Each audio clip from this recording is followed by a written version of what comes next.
হয় নারী অনুষ্ঠানের আজকের আয়োজনে আপনাদের সবাইকে আমন্ত্রণ জানাচ্ছি আমি সারা ফায়রুজাইমা। এই অনুষ্ঠানটিতে আমরা কিন্তু কথা বলি নারীর পথ চলা, এগিয়ে যাওয়া এবং এর মাঝে যে বাধা বিপত্তি আসে সেগুলো নিয়ে, এবং সেই বাধা বিপত্তি অতিক্রম করে আবারও যে এগিয়ে যাওয়া শুরু হয় সেই গল্পই আমরা করে থাকি।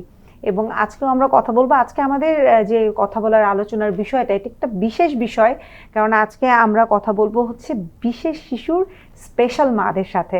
আমার সাথে এরকম দুজন স্পেশাল মা, আমি বলবো সুপার মম উপস্থিত আছেন। আমি একে একে নাম দিয়ে পরিচয় করিয়ে দিচ্ছি। আমার সাথে আছেন মাকসুদা খানম আপা, আসসালামু আলাইকুম, এবং সেই সাথে আছেন ফাহিমা সুলতানা পারভিন আপা। আসসালামু আলাইকুম। কেমন আছেন আপনারা? আলহামদুলিল্লাহ ভালো আছি। আপনাদের সাথেই আলোচনা ফিরবো, তবে তার আগে একটু আমি দর্শকদের উদ্দেশ্যে বলে নিই। দর্শক, চলুন আমরা একটি তথ্যচিত্র দেখে। তারা অন্যভাবে অনন্য। বিশেষ শিশুদের ভবিষ্যতে গড়ে ওঠে স্পেশাল মায়ের হৃদয় ও হাতের স্পর্শে। তিনি শিক্ষক, থেরাপিস্ট, পরামর্শদাতা, পথ প্রদর্শক। তিনি কখনো হাল ছাড়েন না, কারণ তার সন্তানের অগ্রগতি তাকে প্রতিদিন নতুন করে শক্তি দেয়। এই মা ও শিশুরা সহানুভূতি, সম্মান ও সহায়তা পাওয়ার যোগ্য। বিশেষ শিশু আমাদের সমাজের সম্পদ, আর স্পেশাল মায়েরা এই সমাজের নীরব নায়িকা। চলুন তাদের পাশে দাঁড়াই, তাদের গল্প বলি এবং অন্তর্ভুক্তিমূলক মানবিক বাংলাদেশ গড়ে তুলি। এদের পাশে দাঁড়ানো কোনো দয়া নয়, এটি মানবিক দায়িত্ব। তথ্যচিত্রটি আমরা দেখে নিলাম। আপা, আপনাকে দিয়ে শুরু করতে চাই। একদম শুরু থেকে আসলে শুরু করব। আপনার দুজন সন্তান, একজনের বয়স হয়েছে 23+, আরেকজন হচ্ছে 16। তো আমার জার্নিটা ঠিক অনেক দিনের জার্নি, আসলে লম্বা একটা সময়, অনেক লম্বা একটা সময় ধরে আমি আসলে এই পথে হাঁটছি। আমার বড় ছেলেটা ADHD, মানে ফার্স্ট বেবি হলে যা হয় আর কি, আসলে বোঝা যায় না শুরুতে আসলে, আর এটা সম্বন্ধে কোনো ধারণাই ছিল না। এবং আমি একটু সেই সাথে অ্যাড করে, এখন যেরকম ADHD টার্মটা কিন্তু সবার খুব মুখে মুখে, এখন আমরা মানসিক স্বাস্থ্য নিয়ে অনেকটা সচেতন, কিন্তু সেটার সময়কালটা খুব বেশি না। 23 বছর কিন্তু অনেক পেছনের সময়। আপনি প্রথম কতদিন পরে বুঝতে পারলেন? আমরা তো কেউ বুঝতেই পারিনি যে ও খুব চঞ্চল ছিল। ছোট আমার বড় ছেলেটা আর খুব ছোট হয়েছিল, ওজন মেবি 2 কেজির মতন, 2 কেজির একটু নিচে হলে আন্ডারওয়েট হতো। খুব ছোট একদম ছোট অনেক। প্রথম ওকে স্কুলে দেওয়া হলো বোধহয় 4.5 বছরে। 4.5 বছরে যখন স্কুলে দিলাম, ও মানে প্রথম বছরটা মাঠেই কাটিয়েছে, ওর সাথে আমি মাঠে কাটিয়েছি।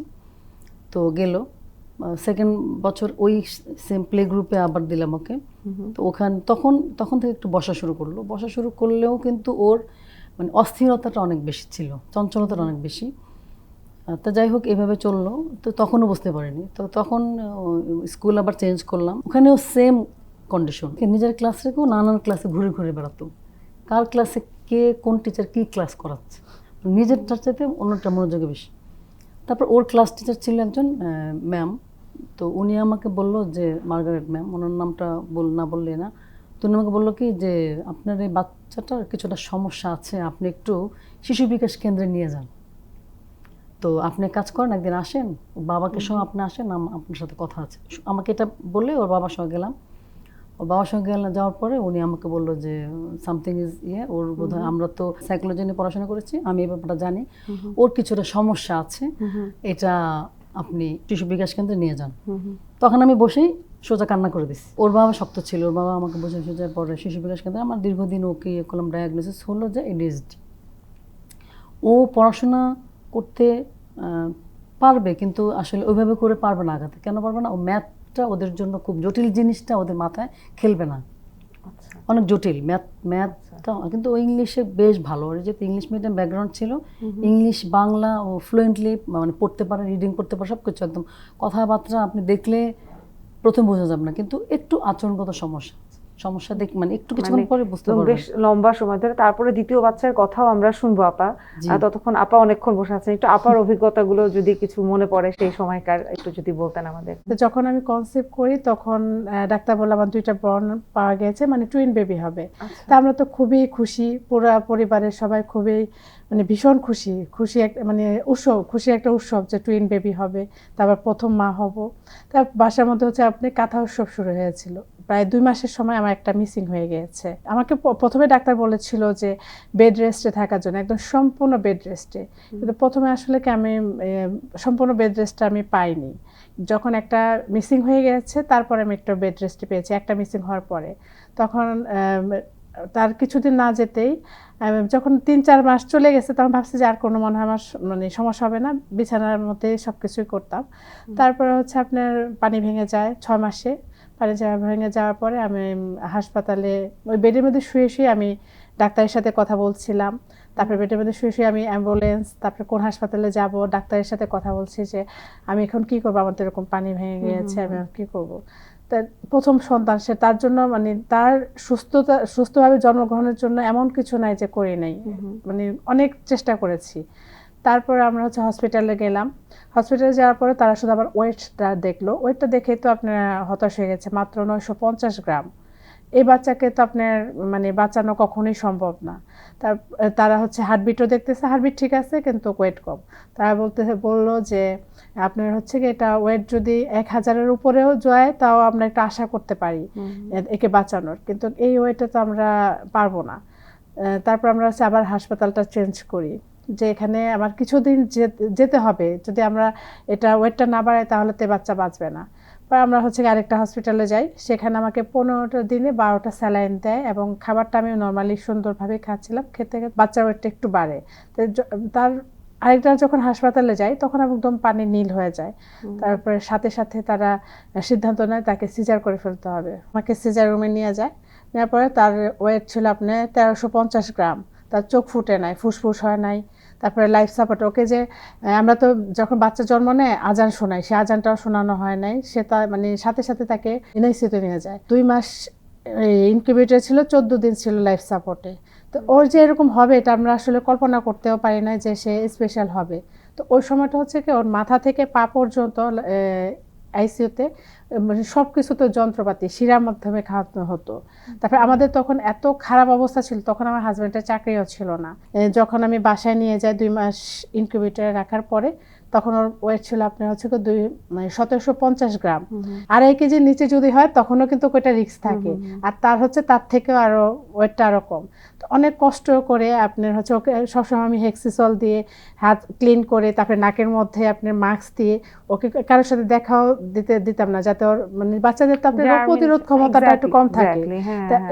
সেজন্য ওকে আমি কারোর সাথে দেখাও দিতে পারতাম না, কেউ কোলেও নিতে পারতাম না, আমি খাওয়াতেও পারতাম না। 4টা বালিশ আমাকে কোলের মধ্যে নিয়ে তারপরে খাওয়াতে হতো। তারপরে আপনি এখানে ক্ষয় হয়ে যেত, মানে এত কষ্ট হতো ওকে আমার টেক কেয়ারটা করতে। 3-4 মাস যায় বা 5 মাস যায়, আমরা বুঝতে পারি না যে সে যে এই সাইডে যাচ্ছে। এর মধ্যে আমার বাবা মারা যায়। তো বাবা মারা গেলে যখন আমি সাভারে যাই আমার মায়ের বাসায়, তো তখন হচ্ছে আমার আম্মুকে, তখন ওর 9 মাস বয়স, তখন কিন্তু ওকে ঘাড় শক্ত হয় নাই। আম্মু দেখে খেয়াল করতে পারছে যে ওর তো ঘাড় শক্ত হয় না, ওর তো অবস্থা খুবই খারাপ, হাত পা সব নড়বড়ে। আপা আপনার কাছেও একটু সংক্ষেপে, আপনার সেকেন্ড বেবিটা যখন হলো, আপনি তো প্রথম বাচ্চার সময় কিছুটা হলেও জানতে পেরেছেন, বুঝতে পেরেছেন, তারপর দ্বিতীয় বাচ্চাটা যখন হলো তখন কিভাবে আপা, তখন কতদিনের পরে বুঝতে? আমি কিন্তু হার্ট পেশেন্ট। আচ্ছা, ঠিক আছে। তো আমার একটা বাচ্চা মানে হয়ে গেছে, ঠিক আছে, কিন্তু এরপরে নেক্সট বেবি আমাকে নিতে নাই করেছে ডাক্তার।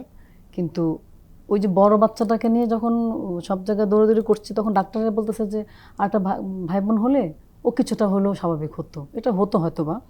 যাই হোক, আসলে স্পেশাল মায়েদেরকে আসলে স্পেশাল বেবি মানুষতে আল্লাহ হয়তো দেয়, সবাই এটার ভাগ পায় না। আমি ব্লেসিং মনে করে আমার জন্য এটা ওরা ব্লেসিং। দ্বিতীয় বাচ্চাটা হলো সব ঠিক ছিল, আমার প্রেগনেন্সির সময় কোনো কমপ্লিকেশন, আমি যে হার্ট পেশেন্ট, আমার কোনো রকম কোনো কমপ্লিকেশন ছিল না, কখনোই ফেস করতে না। কিন্তু আমার বাচ্চা দুটাই আমি পিজি দিয়ে করেছি, কারণ যেহেতু আমরা হলাম হাই রিস্ক প্রেগনেন্সি, যেটা আমার হার্টের সমস্যা আছে। দ্বিতীয় বাচ্চাটা হলো 2 বছর, মানে দ্বিতীয় বাচ্চাটা তো খুবই সুন্দর হয়েছে, আমরা তো ভীষণ খুশি যে যাক ছেলে হয়েছে। তো এখন 2 বছর যখন বয়স, কোনো রেসপন্ড করে না, কথাটা ডাক দিলে যে পানি ফেলতেছে টেবিলে, আম্মা বলে কি, আমার আম্মা বলতেছে কি, দেখ সুমনের মেয়ে তো এগুলি করে, কিন্তু তোর ছেলের ডাক দিলেও তো কোনো ইয়ে করে না, ওকে শোনে না কানে, একটু কানের ডাক্তার দেখাস। এরপর আমরা গেলাম শাহিকে কানের ডাক্তার দেখালাম, বললো যে না, ওর তো ইয়ে ঠিক আছে, হেয়ারিং ঠিক আছে, তারপর আমরা মানে চাইল্ড স্পেশালিস্টকে দেখালাম, ওদেরকে যাকে দেখাই, ওনাকে দেখানোর পর উনি আমাদেরকে পাঠালো হচ্ছে পিজির ব্লকে, ওখানে হচ্ছে স্পেশাল বেবিদের কাজ করে।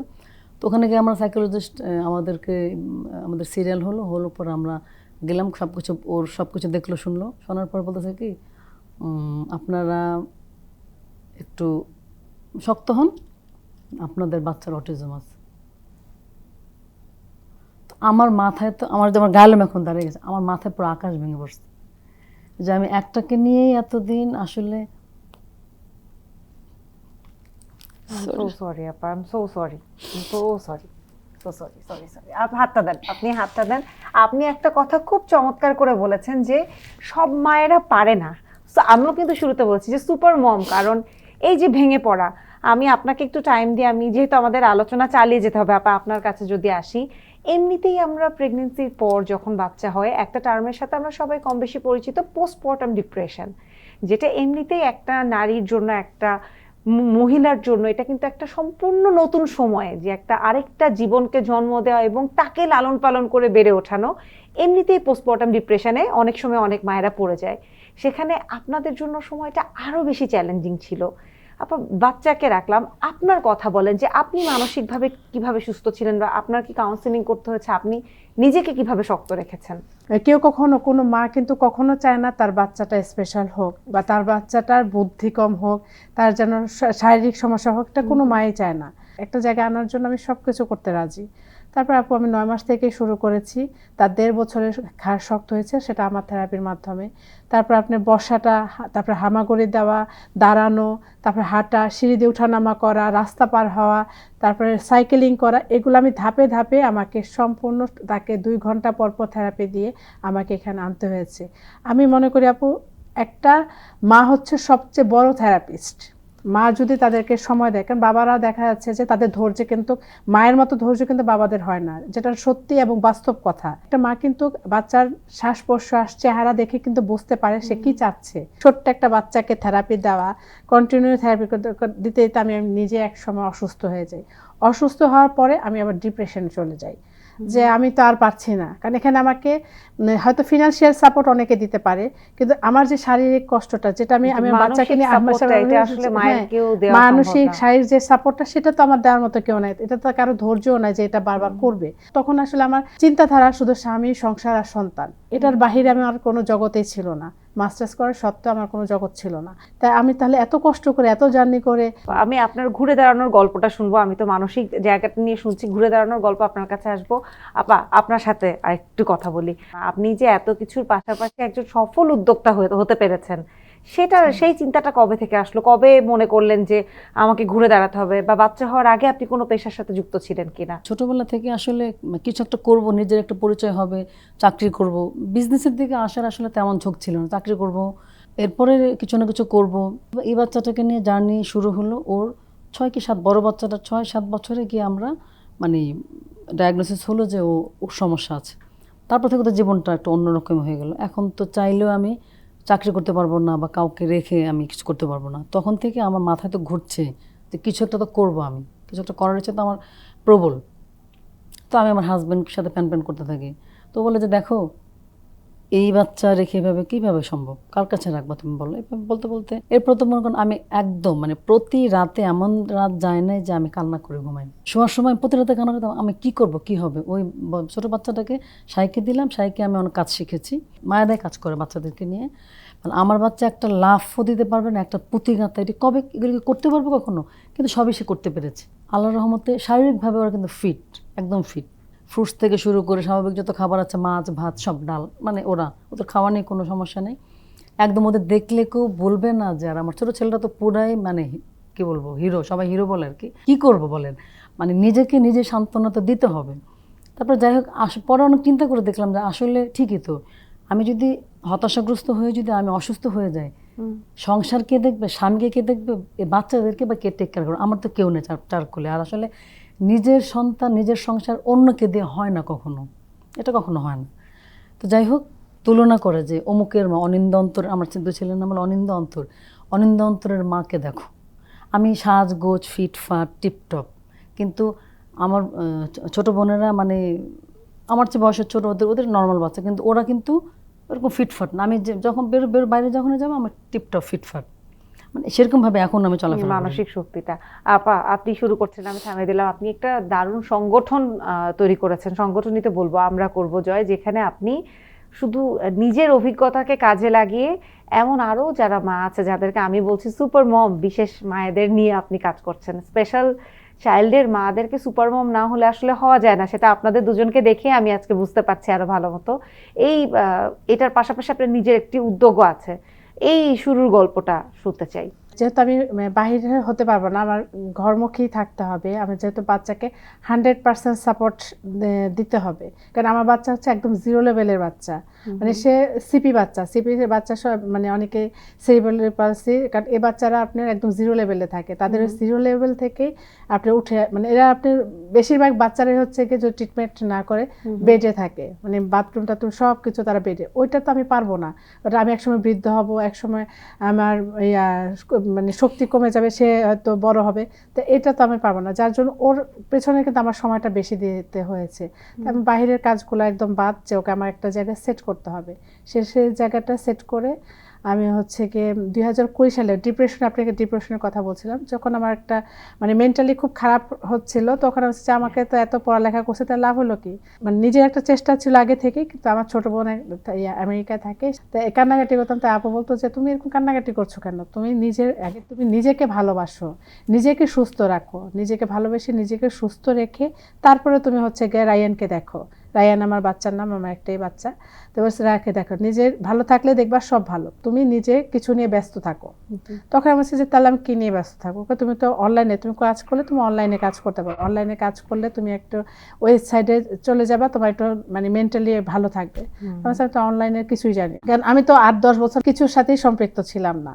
তারা বলছে যে আচ্ছা তুমি ওটা আগে তুমি একটা পেজ খুলো। আচ্ছা ঠিক আছে আপু, ওর আমি দুজনের সহযোগিতা একটা পেজ খুলি, রায়ানস ভ্যারাইটিস কালেকশন নামে। তো পেজ খোলার পরে হচ্ছে আমার উদ্যোগের কাজ শুরু করি। প্রথমে হচ্ছে আপনার বিছানা চাদর দিয়ে শুরু করেছি, 6,000 পুঁজি ছিল, একটু টাকা জমিয়ে ওই 6,000 টাকা দিয়ে শুরু করেছিলাম। 6 মাসে যখন 2.5 লাখ টাকা সেল করতে পেরেছি, তখন আমার আত্মবিশ্বাসটা অনেক বেড়ে গেছে।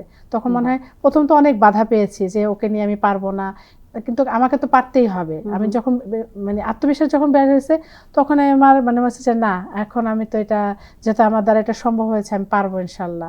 অনলাইন ভিত্তিকে পড়াশোনা করেছি, বিভিন্ন টাইপের ট্রেনিং করেছি, আপনার 22 সাল 23 সাল বিভিন্ন এটা তো টাইপের। হচ্ছে আপনার উদ্যোক্তার জার্নি। আর এখান থেকে আমরা করব জয়টা কবে শুরু? আমি যখন শুরু করেছি, আমি যখন দেখতেছি, তারপর আবার দেখা যাচ্ছে যে ওকে যখন স্কুলে নিয়ে যেতাম, তখন হচ্ছে কি যে এরকম মায়েরা, স্পেশাল মায়েরা যখন তাদের দুঃখের কথা বলতো, আমার এটা যে খুব অনুপ্রাণিত হতো, তারপর উৎসাহ দিত, তখন আমার কাছে খুব ভালো লাগতো। কিন্তু ওরা কিন্তু আগাচ্ছে না, ওরা কিন্তু নিজেকে গুটিয়ে রাখছে।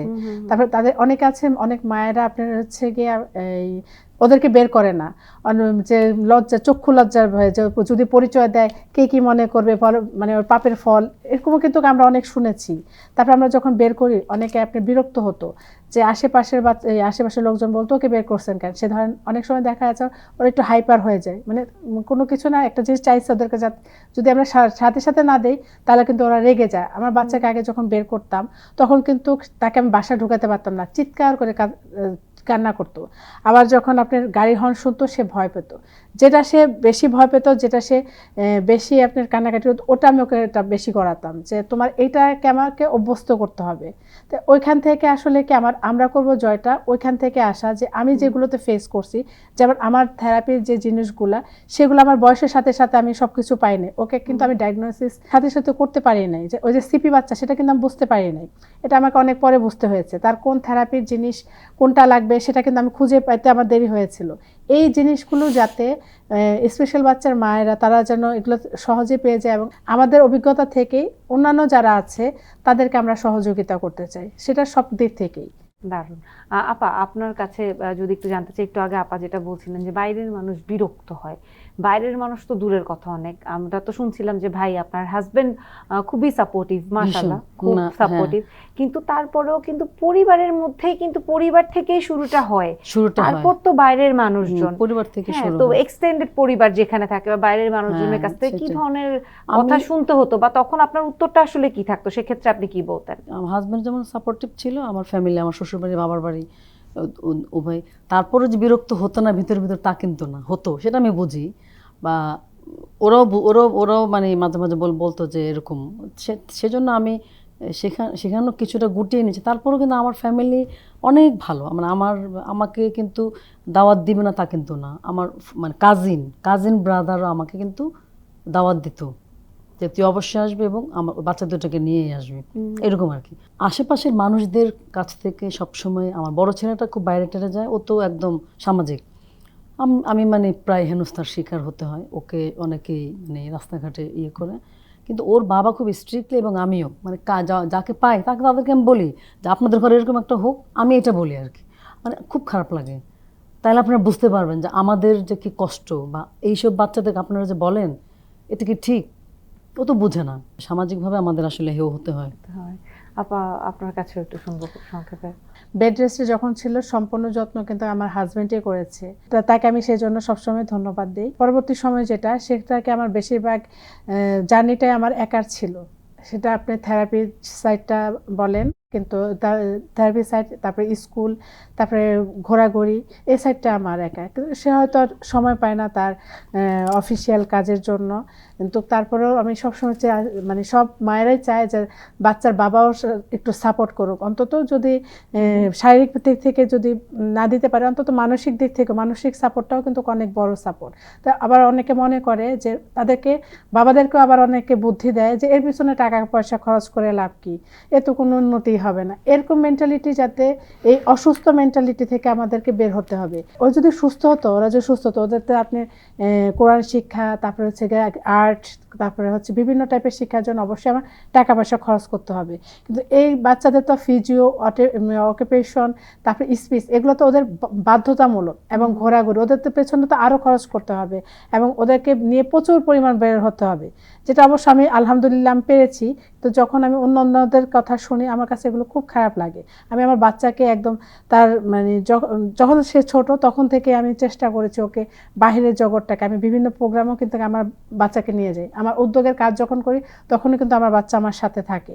তো এদেরকে প্রচুর পরিমাণ বের করতে হবে। এরা কিন্তু ঘরের এক কোণে থাকার জন্য না, এদেরকে আমরা যদি বাবা মারা ওদেরকে দুনিয়া না দেখাই, ওদেরকে দুনিয়া কে দেখাবে?